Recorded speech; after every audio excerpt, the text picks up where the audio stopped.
여러분, 우리가 가끔씩 뻔뻔하다는 말을 이제 듣거나 하게 되는데, 뻔뻔하다는 말은 일단 부정적이죠.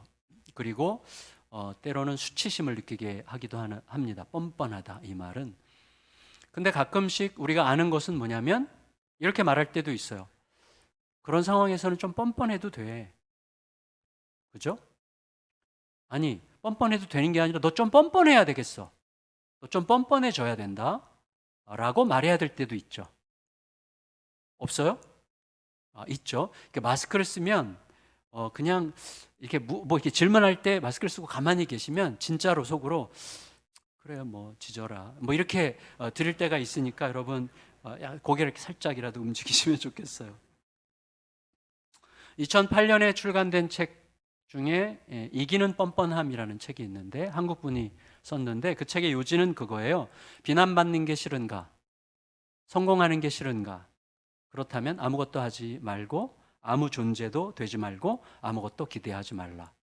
다시 말하면 뭔가를 기대한다면, 무언가가 되기를 원한다면, 뭔가를 성취하기를 원한다면 비난받는 것을 주저할 필요가 없다는 거죠. 그래서 이기는 뻔뻔함에 대해서 이야기하는 건데, 자신과 현실을 이기려면 경쟁자들이 주로 우리를 끌어내릴 때, 특별히 우리의 가장 최대의 경쟁자는 사탄이죠. 우리가 하나님 편에 완전히 속할까 봐 굉장히 경계하는데, 그 사탄이 주로 쓰는 게 뭐예요? 사탄의 본성이 뭐죠? 참소, 그렇죠? 참소, 고발하는 거죠. 계속해서 우리를 고발하는데, 고발하는 방식은 뭐죠? 뻔뻔하기는. 야, 너 진짜 너무 뻔뻔한 거 아니야? 너 그렇게 살고 뭐 무슨 못하러 교회를 가? 뭐 이런 거죠. 뭐 그렇게 살고 하나님이라는 그 말이 너의 입에 붙어? 뭐 이제 이런 식으로 뭐 이렇게 뻔뻔해? 라는 거죠. 근데 이제 사탄의 졸개들이 우리 주변에 많잖아요. 졸개 노릇하는 인간들이 많아서 뻔뻔하기는. 그래서 우리를 질투하고 경쟁하는 혹은 우리를 끌어내리려고 하는 그러한 말을 사실은 그따위 말로 들을 수 있는 어떤 영적인 맷집이 우리에게 필요하죠. 2009년도부터 9년 동안 뉴질랜드 총리였던 헬렌 클라크 여사가 그런 말 했죠. 딱 그 총리에 총리로 등장하면서 자기가 생각할 때 21세기 지도자의 덕목 그리고 조건은 두꺼운 얼굴이다. 이제 이렇게 얘기했어요. 무슨 말이냐면 모든 사람에게 옳은 일을 모든 사람에게 옳은 방식으로 하려고 할 때 수없이 많은 비난을 들을 각오를 해야 되는데 그걸 견딜 만한 얼굴의 두께가 필요하다라고 이야기한 거예요. 사실은 자기가 잘못해놓고 뻔뻔한 것은 비열한 거잖아요. 근데 내가 잘못한 것에 대해서 빨리 인정함으로써 뻔뻔하다는 말을 기꺼이 들어도 괜찮을 만큼의 뻔뻔함, 좋은 뻔뻔함을 가지는 게 중요하죠. 그래서 기꺼이 인정하는, 기꺼이 받아들이는, 나의 잘못을 기꺼이 시인하는 그런 영적인 맷집이 필요한 거죠. 그런 의미에서 진정한 의미에서의 이기는 뻔뻔함이라고 하면 어떤 상황과 관계없이 모든 사람에게 옳은 일을 옳은 방식으로 꿋꿋이 행하려고 할 때 버틸 수 있는 힘, 이것을 이기는 뻔뻔함이다, 이렇게 표현할 수 있겠습니다. 이렇게 이기는 뻔뻔함이 있겠지만 지는 뻔뻔함도 있는데, 오늘 본문은 하나님께서 이스라엘 백성들에게 너희 지금 뻔뻔한데 좀 그 뻔뻔함은 지는 뻔뻔함이야, 이렇게 말하시는 내용을 살피고 그것이 우리들의 삶에 어떻게 적용될 수 있는지를 생각해 보려고 합니다. 하나님께서 오늘 본문에서 이스라엘 백성들의 뻔뻔함을 고발하세요. 나쁜 뻔뻔함이죠. 1절부터 4절까지 읽겠습니다. 1절부터 4절까지 시작. 다리오 왕 제2년 여섯째 달 곧 그 달 초하루에 여호와의 말씀이 선지자 학개로 말미암아 스알디엘의 아들 유다 총독 스룹바벨과 여호사닥의 아들 대제사장 여호수아에게 임하니라. 이르시되 만군의 여호와가 이같이 말하여 이르노라. 이 백성이 말하기를 여호와의 전을 건축할 시기가 이르지 아니하였다 하느니라. 여호와의 말씀이 선지자 학개에게 임하여 이르시되 이 성전이 황폐하였거늘 너희가 이때에 판벽한 집에 거주하는 것이 옳으냐. 성전 재건하다가 말고 방치된 채 세월이 한참 지났는데 너희는 가만히 보니까 번듯한 집에 잘 사네, 이렇게 말씀하시는 거예요, 하나님께서.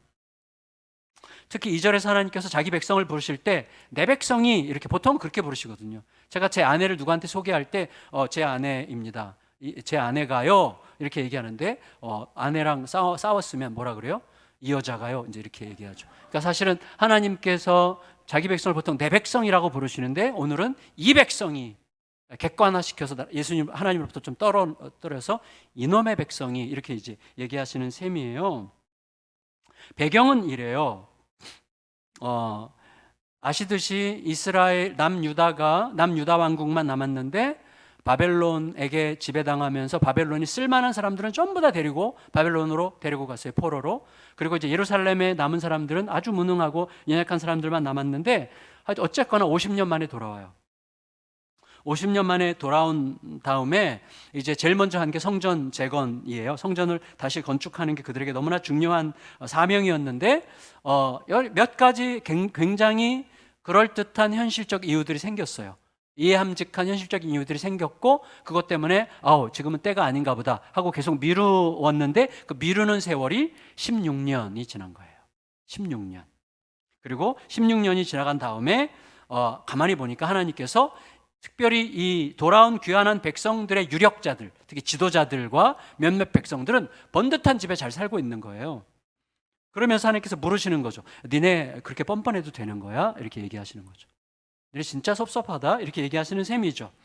여러분, 자, 일단 우리가 뭘 생각해야 되겠는가 하면 하나님께서 왜 이렇게 섭섭해 하실까요? 사실 하나님은 우리 없이도 상관없잖아요. 그러니까 하나님께 섭섭해 하셨다라는 것은 우리식의 표현이지 실제로 하나님이 어떠셨을지는 우리가 모르겠어요. 그러나 하나님이 너 이렇게 뻔뻔한 거 아니냐라고 말씀하신 것을 하나님의 서운함이라고 우리가 해석할 수 있다면 그 서운함의 이유는 뭘까요? 이거예요. 하나님이 제일 속상해 하시는 것은 우리가 존재 이유에 대답하는 삶을 살지 않는 거예요. 내가 여기 있는 이유, 내가 이 땅을 살아가는 이유에 대하여 제대로 묻지 않고 대답하지 않는 것입니다. 여러분 꼭 아셔야 돼요. 제가 최근에 그런 얘기를 무척 많이 하게 되는데 우리는 이 땅에서 잘 먹고 잘 살기 위해서 부름받지 않았습니다. 그거는요, 이 땅에서 아무리 잘 먹고 잘 살아야 영원토록 누릴 것에 비하면 껌딱지도 안 되죠. 지금 못 믿는 표정인데 여러분 그건 영원히 누릴 거예요. 영원히. 잘 먹고 잘 사는 것은 영원히 누릴 거예요. 여러분 잘 먹고 잘 사는 게 우리를 부르신 우리의 존재 이유라면 못하라고 우리의 삶에 이렇게 질병을 주시고 고통을 주시고 죽음을 주시고 아픔을 주시고 가난을 주시고 실패를 주시고 좌절을 주시고 이렇게 연약한 육체로 온갖 유혹에 시달리는 이런 연약한 존재로 내버려 두십니까? 잘 먹고 잘 살게 즉시하실 수도 있는 분이 왜 내버려 두세요? 여러분 아시잖아요. 우리가 이렇게 연약한 육체와 연약한 몸과 온갖 문제들을 끌어안은 채 여러 모순어린 애매모호함 속에서 살아갈 수 있는 시간은 이때밖에 없어요. 영원토록 이때밖에 없는 거예요. 너무나 유니크한 시간을 살고 있는 거예요. 그 연약함 중에 하나님을 신뢰하는 법을 배워가는 시간은 이 시간밖에 없어요. 근데 왜 이 땅에서 우리가 앞으로 영원토록 누릴 일을 굳이 이 땅에서 그렇게 추구해야 됩니까? 여러분 우리 존재 이유에 제대로 대답하지 못하는 것이 하나님은 너무 속상하세요. 보세요. 이스라엘 백성들이 예루살렘으로 귀환한 것은 과거 고향에서 누렸던 평안한 삶을 회복하는 것을 제외하는 건 아닙니다. 그런 삶을 포함하겠죠. 그러나 그들이 예루살렘으로 돌아온 1차 목표가 존재 이유가 돌아온 이유가 뭐예요? 성전 재건이었어요. 성전 재건 때문에 그들을 불러들이신 거고 그들도 그렇게 대답을 해서 성전 재건을 1차적인 목표로 해서 돌아온 거거든요. 근데 그걸 어느새 잊어버렸어요. 몇 가지 어려움 때문에 잃어버린 것이죠. 그래서 하나님께서 어떻게 하셨어요? 이스라엘 백성들이 귀환할 수 있도록 이스라엘을 지배했던 바벨론을 무너뜨리시고 페르시아를 등극하시고 페르시아의 초대 황제인 고레스의 마음을 움직이셔서 이스라엘 백성들을 BC 538년에 예루살렘으로 돌아오게 하셨어요. 그리고 2년 후에 이스라엘 백성들이 돌아올 때 너희 모두 다 너희가 성전 재건할 수 있도록 필요한 자원들 이방 족속들 다 도와줘라고 명령을 발동하게 하셨어요. 그렇게 하나님께서 일하셨는데 여러분 어떤 사회적 어려움이 있었든지 어떤 정치적 어려움이 있었든지 혹은 어떤 경제적 어려움이 있었든지 간에 그들을 돌아오게 하신 하나님의 뜻이 아직 유효하다면 그 약속이 아직 취소된 게 아니라면 그 뜻을 수행하기를 포기했다는 것은 뭐죠? 결국 내게 생긴 어려운 현실보다 하나님이 더 작다는 고백이잖아요. 내 현실이 훨씬 더 중요하고 훨씬 더 크다는 고백을 지금 하고 있는 거기 때문에 그들이 거기에 온 이유와 존재 목적을 상실한 것에 대해서 하나님은 너무나 속상해 하시는 거예요.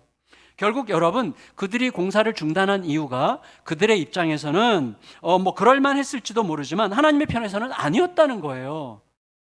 너희는 그럴만하니까 그랬다고 생각하겠지만, 그리고 나도 이해해 줄 거라고 생각했을지도 모르겠지만, 내가 볼 때는 아니야, 나한테 물었더라면 내가 아니라고 말했을 거야. 근데 묻지 않았잖아? 이런 식으로 말씀하시는 것이죠. 결국 이스라엘은 질문의 대상을 혼돈했던 거예요. 질문의 방향이 틀렸어요. 만일에 현실에 대한 두려움과 의심, 불안에게 묻지 않고 그들이 현실에 대한 두려움과 의심과 불안에게 물었기 때문에 지금 이런 행동을 하는 건데, 그것에게 묻지 않고 먼저 하나님의 뜻에게, 하나님의 약속에게, 하나님의 약속은 여전히 유효합니까? 라고 물었더라면, 질문의 방향이 그쪽으로 갔더라면 그들은 믿음으로 성전 재건 건축을 계속 할 수 있었을 거라는 거예요. 그게 지금 하나님께서 말씀하신 굉장히 중요한 면이죠. 그게 하나님께서 그들을 고발하시는 굉장히 중요한 이유였습니다. 그러면 여러분, 자, 이제 꼭 잘 생각하셔야 되는데, 이스라엘 백성들이 돌아와서 공사를 중단한 객관적 이유가 뭔지를 잘 들어보실 필요가 있는데, 왜냐하면 우리가 보통 이런 상황에서는 진짜 하나님 뜻대로 순종하는 거 불가능해, 이런 상황에서는 이거 완전히 불가능해 라고 생각하게 되는 경우들과 너무나 비슷해요. 혹은 그거보다 더 강한 이유야.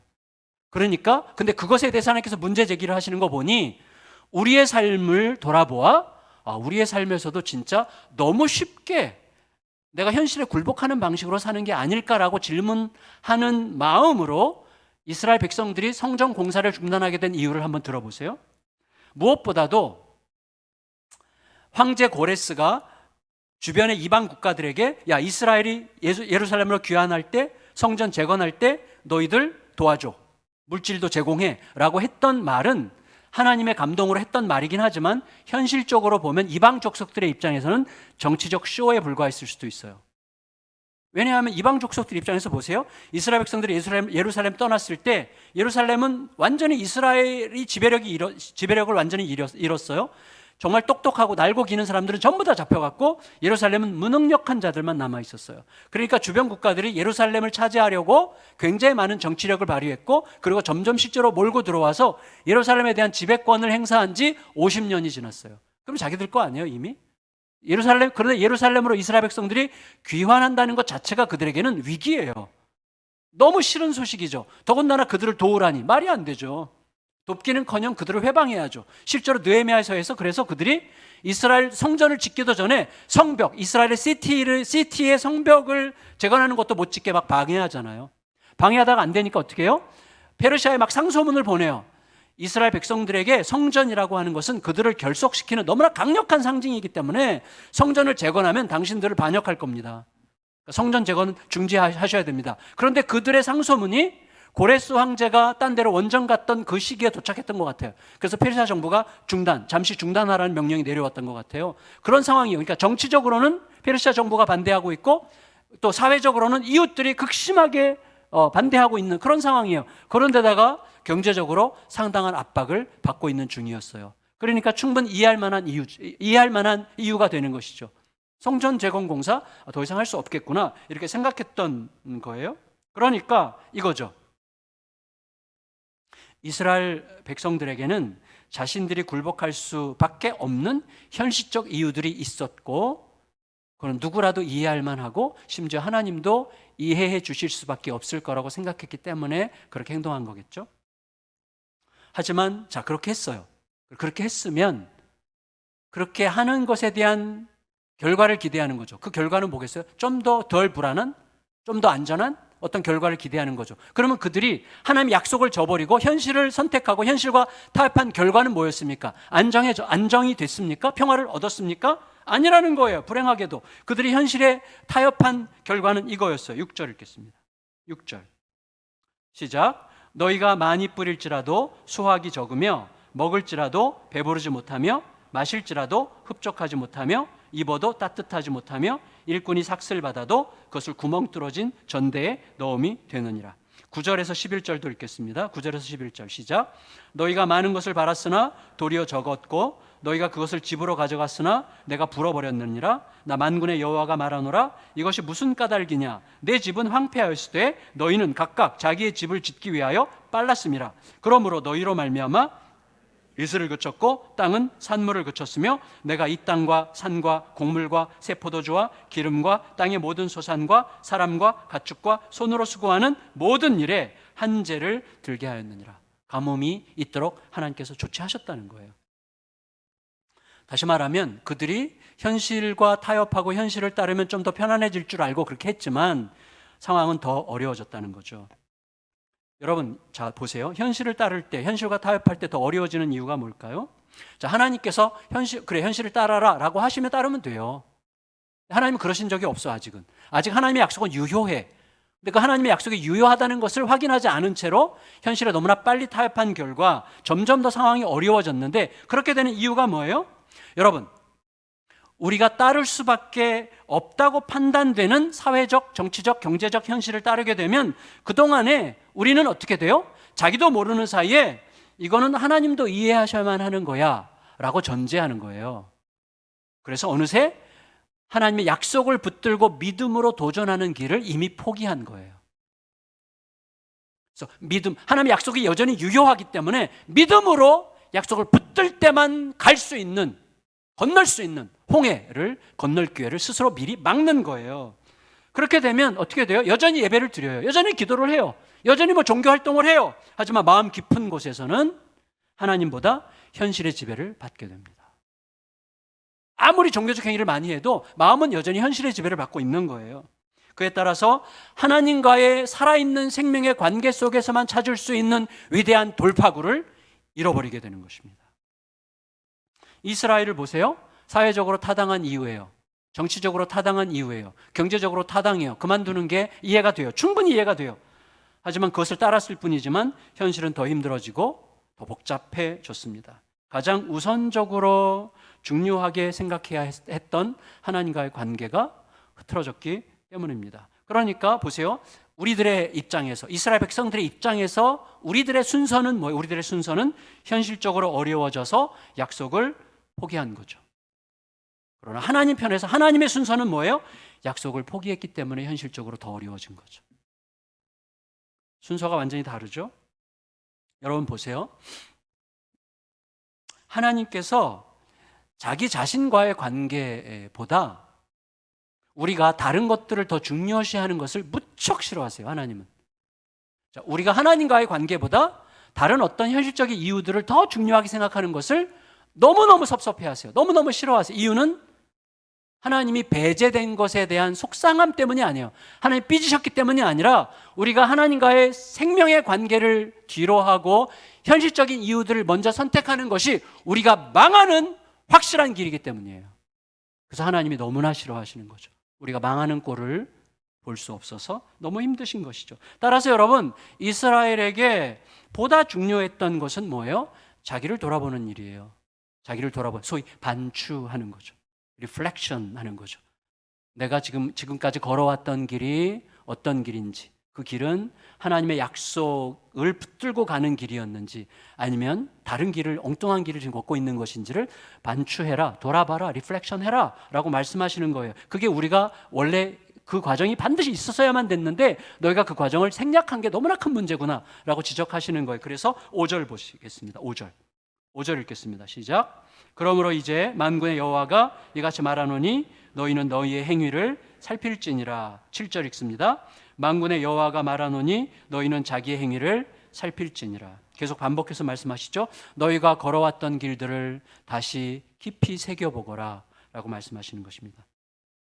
공사를 중단한 것이 현실적으로는 이해할 만했어도 만일에 너희가 약속이 아직은 취소되지 않았다는 사실을 붙들고 약속에 대한 하나님의 뜻을 묻고 그 길을 걸었더라면 굳이 중단하지 않았어도 됐을 거야 라고 말씀하시는 것입니다. 문제는 돌아가는 상황을 근거로 두려움과 불안과 좀 의심에게 물어봤느냐, 아니면 그러면 그럴수록 회방하는 이웃들보다 크시고 성전 재건 공사 금지 명령을 또다시 내린 페르시아 정부보다 크시고 현실적으로 압박하는 경제적인 어려움보다 더 크신 하나님께 물었느냐, 이 차이죠.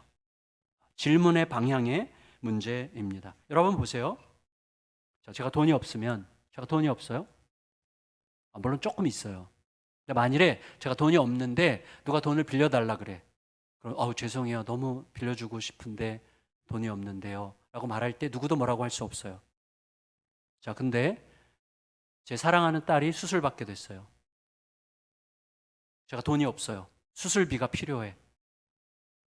그럼 제가 돈이 없는 게 맞습니까? 아니면 돈이 없어도 있는 게 맞습니까? 돈이 없어도 있는 거죠. 제 피를 팔아서라도, 제 장기를 팔아서라도 돈은 생기는 것입니다. 돈이 문제가 아닌 거예요. 문제는 뭐예요? 관계예요. 관계가 제대로 안 돼 있으면 돈이 있어도 없는 거예요, 사실은. 없어서 없는 거기도 하지만 있어도 없는 거예요. 근데 관계가 어떤 관계냐에 따라서 돈은 없어도 있는 것입니다. 여러분, 이게 하나님의 뜻을 행할 때냐 안 할 때냐, 이것은 상황이 결정할 수 없어요. 이게 지금 하나님의 뜻대로 순종해야 될 때냐 아니냐, 때가 맞냐, 이거는 상황이 결정하는 게 아닙니다. 하나님과의 관계의 정도가 결정하는 거예요. 내가 하나님을 어떤 분으로 생각하고 있느냐가 때를 결정하는 것입니다. 이스라엘 백성들이 그것을 잊어버린 거죠. 여러분, 이건 완전히 진리라는 것을 저는 갈수록 정말 뼈저리게 알게 되는데, 우리들의 삶에서 만나는 모든 난관들을 어떻게 뚫고 가느냐 하는 문제는 하나님과의 관계가 어떠하냐에 따라서 결정돼요. 이 진실을 너무 늦게 깨닫게 되지 않기를 바랍니다. 완전히 진실이에요. 하나님을 어떤 분으로 생각하느냐에 따라서 현실을 보는 눈과 해석이 다르고 선택이 다르고 결과는 완전히 달라지는 거예요. 여러분, 관계가 어떠냐에 따라서 돈은 있기도 하고 없기도 한 거예요. 관계가 모든 것을 결정하는 것입니다. 그래서 이런 상황에서는 안 돼. 이스라엘 백성들이 그런 거죠. 이런 상황에서 지금 아니야. 지금은 때가 아니야. 이런 상황에서는 못해. 라고 생각할 만한 객관적 이유들이 충분히 있다고 할지라도 그런 이유들에도 불구하고 흔들리지 않을 만큼 나에게 하나님이 더 크시다면, 하나님의 약속이 더 크다면 그런 상황에서도 할 수 있다고 생각할 수 있습니다. 결과가 다른 거예요. 생각이 달라요. 보는 눈이 달라져요. 해석이 달라지는 거예요. 그 다른 선택을 하게 되는 거예요. 그게 인생을 만드는 거예요. 그게 너무나 중요하죠. 여러분, 이웃들이 회방한다고 해서 하나님의 뜻이 중단되는 건 아니잖아요. 페르시아 정부의 금지령이 있다고 해도 하나님의 뜻이 회방되는 건 아니잖아요. 여러분, 하나님은 여전히 창조자시고 만물의 통치자세요. 가뭄이 왔다고 해서, 경제적 어려움이 왔다고 해서 하나님의 약속이 취소가 되지 않았다면 약속은 여전히 이루어질 수 있는 가능성이 활짝 열려 있는 것입니다. 왜? 하나님은 그 모든 객관적 이유들보다 훨씬 더 크신 분이시기 때문에 그걸 우리가 붙들어야 되는 것이죠. 그걸 완전히 순진하게 믿어야 되죠. 순진하다는 말이 좀 어폐가 있지만 순진할 정도로 강력하게 믿어야 되는 거죠. 약속하셨고, 이미 약속하셨고 약속대로 일을 이루고 계시는 하나님은 우리를 둘러싸고 있는 모든 변화무쌍한 어떤 상황들과 조건들보다도 저 높은 곳에서 여전히 자기 백성과 함께하고 계시는 것입니다. 그러니 아무것도 할 수 없을 것 같은 상황에서도, 또 공연이 계속했다가는 큰일 날 것 같은 그런 상황에서도 여전히 전능하신 하나님과 함께, 여전히 유효한 하나님의 약속과 함께 무엇이든 할 수 있다는 것을 알았어야 돼요. 이게 너무나 중요해요. 왜냐하면 하나님의 뜻은 항상 할 수 있습니다. 어떤 조건도 안 보여도 항상 할 수 있습니다. 우리들의 전제가 문제일 뿐이에요. 그것을 하나님은 이런 식으로 말씀하세요. 8절 읽겠습니다. 8절 시작. 너희는 산에 올라가서 나무를 가져다가 성전을 건축하라. 그리하면 내가 그것으로 말미암아 기뻐하고 또 영광을 얻으리라. 여호와가 말하였느니라. 이스라엘 백성들이 지금 못하죠? 사회적으로 어려워서, 이웃들이 방해해서, 정부가 금지령을 내렸다고 해서, 경제적으로 어렵다고 해서. 하나님이 더 크시잖아요. 하나님의 약속은 아직 취소되지 않았잖아요. 그리고 이스라엘 백성들이 못하는 더 큰 이유 중에 하나가 뭐냐면 솔로몬의 성전을 생각하고 있어서 그래요. 솔로몬의 성전 같이 짓고 싶은 거예요. 하나님 원하시는 거 아니에요. 이집트에 대리석이 필요한 게 아니에요. 하나님 지금 말씀하시는 게 뭡니까? 뒷산에 올라가서 나무 베다가 시작해. 내가 원하는 거야, 그게. 여러분, 하나님의 뜻은 어떤 조건이, 객관적 조건이 하는 게 아니라 내 몸부림으로 하는 거예요. 믿음으로 순종하면서 가는 거예요. 아주 작게 시작하면 그것을 하나님께서 하시는 거예요. 여러분, 제가 전에 우리 예수 향남교회론 할 때 가끔씩 얘기하는 게 있잖아요. 제가 우리 교회 개척 모델로 삼았던 미국 워싱턴에 있는 세이비어 교회, 그 교회 사역들이 어떻게 펼쳐져요? 지금 그 교회 사역하는 교회 사역 중에 큰 아파트 두 동을 빌려서, 두 동을 누가 줘서 홈리스트를 위한 프로그램을 거기서 돌리거든요. 아파트 두 채가 아니라 두 동. 근데 여러분, 그게 어디서부터 시작됐어요? 성도들이 시작해서 이웃들의 우리 지역의 필요가 뭐냐 물어요. 하나님께서 그들을 어떻게 돕기를 원하시나? 우리 집 한 채 월세로 얻어가지고 리모델링해서 거기서 한 가정씩 초대해서 그들이 자립할 수 있도록 교육하고 그들을 잘 섬기고 그들이 자립해서 나가면 또 새로운 분들 초대하고 이거 하자. 이거를 가지고 믿음으로 기도하면서 알린 거예요. 그걸 알고 누군가가 아파트 두 동을 기증한 거예요. 여러분, 시작은 크게 할 거 없어요. 뭐 번듯하게 시작하려고 할 필요 하나 없어요. 하나님은 지금 여기서 할 수 있는 그것을 하는 것을 원하시지, 뭐 대단한 삐까번쩍한 뭐 사람들에게 막 뭔가 뭐 쌈박하게 보여주는 거 원하시는 게 아닙니다. 우리 속에 있는 솔로몬의 성전을 허물어 버려야 돼요. 백향목 허물어 버려야 돼요. 그게 아니에요. 뒷산 올라가서 나무베다가 하면 되는 거예요. 제가 말씀드렸잖아요. 하나님, 우리가 이 땅에서 살아갈 때 아무리 대단한 일을 성취했어도 그 사람에게 사랑을 발견할 수 없다면 누추할 뿐입니다. 굉장한 성공을 했어요. 사랑의 한 개도 없어. 추잡한 거예요. 아무것도 아니에요. 그거는 너무나 아무것도 아니에요. 진짜로 nothing이에요. nothing. 근데 사랑은, 가장 위대한 그 사랑은 누구나 할 수 있고 아무 때나 할 수 있고 죽어가면서도 할 수 있고 병들어도 할 수 있고 가난해도 할 수 있고 할 수 있는 거예요. 이게 너무나 중요한 것입니다. 지금 나에게 있는 어떤 것을 통해서라도, 내가 할 수 있는 어떤 작은 몸짓을 통해서라도 얼마든지 수행할 수 있는 게 하나님의 뜻이에요. 하나님은 그걸 원하세요. 그 마음을 원하세요. 하나님과의 그 관계를 원하시지 무슨 대단한 무슨 업적과 결과를 원하시는 게 아니죠. 네. 저는 대대적인 전도 집회를 제가 은퇴할 때까지는 안 할 것 같아요.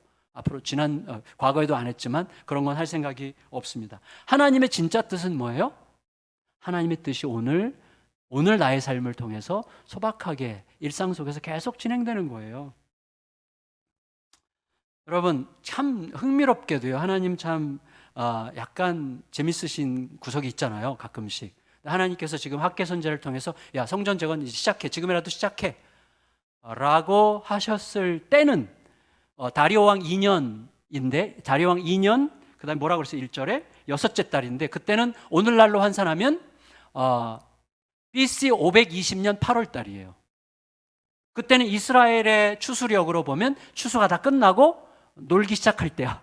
그러니까 그들에게 명령하심으로써 바빠서 못하겠는데요 라는 말을 할 수 없을 때 딱 말씀하시는 거죠. 하나님이 너무 아름다우시죠. 그리고 자, 16년 동안 무려 연기되었던, 16년 동안 미뤄왔던 그 일이 말씀이 가슴에 들어오니 24일 만에 시작됩니다. 그리고 성전이 지어지는 거예요. 24일 만에. 다음 주 설교 제목이 24일과 16년인데 꼭 기억하셔야 됩니다. 말씀이 들어오면, 들어와 그 말씀이 나를 지배하면 가는 거예요. 거기서 하나님의 일하심이 시작되는 거죠. 말씀을 마치겠습니다. 제가 처음에 말씀드렸던 대로 우리는 이스라엘처럼 나로서는 굉장히 정당하다고 했던, 나로서는 굉장히 정당한 이유라고, 그 일을 그만둘, 그 일을 수행하지 못할 정당한 이유라고 주장하고 고집했던 어떤 것들이 하나님의 약속에 비추어서 내 내면을 잘 들여다보고 상황을 잘 반추해 보니, 와, 내가 그렇게 정당하다고 막 목에 핏대를 세우면서 얘기했던 모든 것들이 지나치게 뻔뻔한 거였구나 라고 생각할 만할 때가 올지도 모릅니다. 아마 많은 경우에 그럴 거예요. 여러분 누가 도움을 구할 때 제가 사실은 도울 만한 형편이 전혀 안 돼서 거절하는 경우는 많지 않습니다. 돕고 싶은 마음이 없어서 거절할 때가 훨씬 많은 거죠.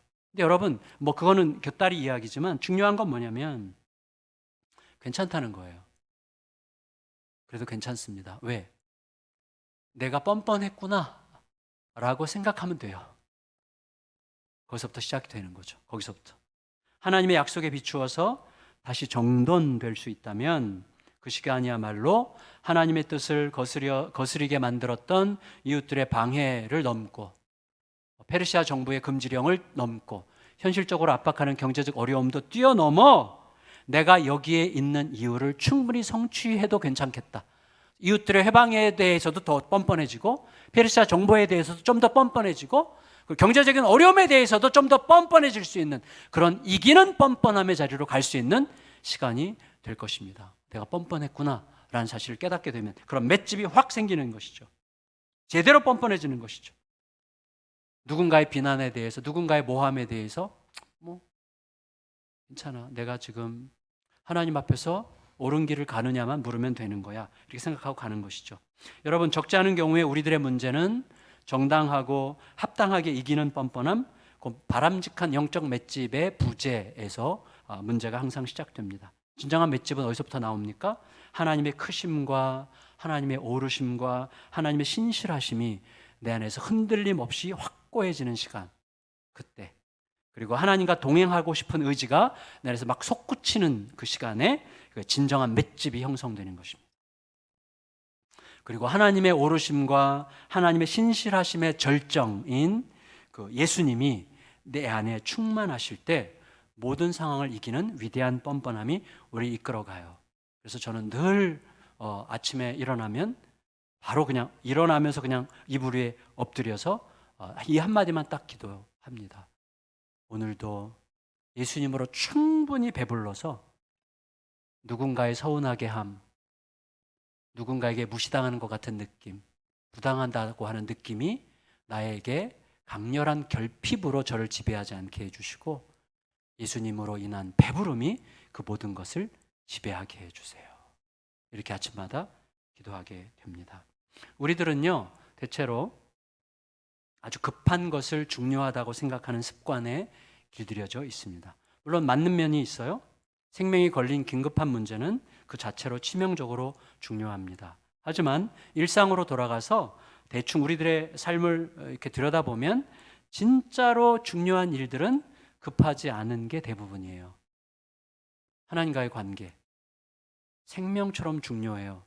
당장은 급하지 않다고 생각해. 계속 미뤄. 한 달, 두 달, 어떤 사람은 20년 동안 미뤄. 20년 전이나 20년 후나 똑같아. 하나도 잘하지 않았어. 하나님과의 관계가 그렇게 중요하지 않았기 때문이에요. 생명처럼 중요한 것인데 급하지 않다고 생각해요. 우리들은 하나님과의 관계, 그 관계가 끌어가는 복음적인 삶, 가족들에 대한 사랑의 고백, 용서의 실천, 이건 지독하게 중요한 거예요. 너무나 중요해요. 근데 그닥 급하지 않게 느껴요. 한없이 미루죠. 한없이 미뤄요. 여러분, 우리들의 기도 제목들을 보세요. 대부분은 당장 급한 일, 내 몸에 관한 일, 처한 상황이 좀 더 개선되기를 열망하는 것들로 꽉 채워져 있죠.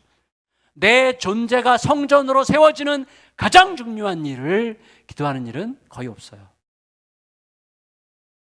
여러분, 오늘 바꾸시기 바랍니다. 오늘 바꾸십시다.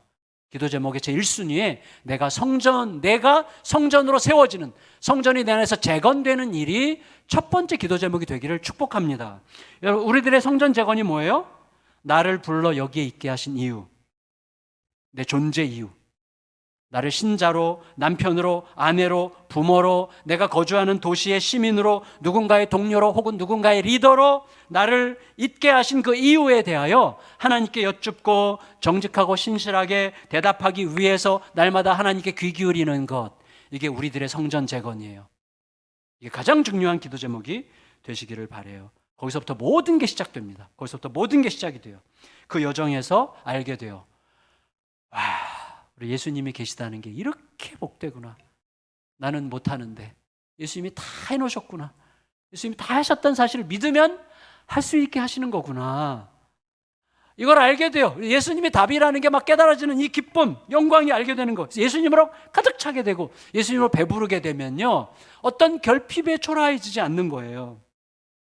현실이 어떻든지 주님과의 관계가 가장 먼저 나를 끌어가게 하는 삶을 살기 시작하게 되는 것입니다. 그것이 우리들의 진정한 성전 재건인데, 그거는 내가 지금 어떤 상황 속에 있든지 어떤 처지에 있든지 아무 상관없이 지금 여기서 바로 시작할 수 있는 거예요. 지금 여기서 시작하시기를 축원합니다.